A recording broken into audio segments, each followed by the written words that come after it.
माननीय वरिष्ठांनी झोन 4 हद्दीमध्ये जी काही अवैध शस्त्र आहेत त्याविरुद्ध मोहीम काढण्यासाठी आदेश दिले होते. त्या अनुषंगाने विठ्ठलवाडी पोलीस स्टेशन अंतर्गत एके ठिकाणी संबंधित आरोपी जो आहे तो देशी बनावटाचं पिस्तूल घेऊन येणार आहे असं कळालं.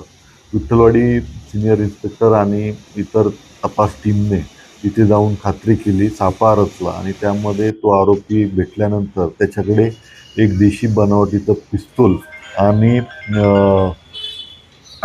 दोन गोळ्या ज्या आहेत त्या मिळालेल्या आहेत. संबंधित आरोपितावर या अगोदर सेंट्रल पोलीस स्टेशन अंतर्गत एक गुन्हा दाखल आहे. त्याला एकूण 2 दिवसाची पोलीस कस्टडी आज रोजी मिळालेली आहे. त्यांनी या हत्याराचा वापर काय कारणासाठी करणार होता आणि कुठून आणलं होतं या अनुषंगाने आमची तपास टीम जी आहे ती पुढील तपास करत आहे. अटक आरोपी दिलीप डमडेरे हा चाळीसगावचा राहणार आहे. मग तो इथं कोणाला भेटायला आला? तो ॲक्च्युली तिकडचा मूळचा जरी असला तरी त्याचं वास्तव्य जे आहे ते सेंट्रल पोलीस स्टेशन हद्दीमध्ये आहे.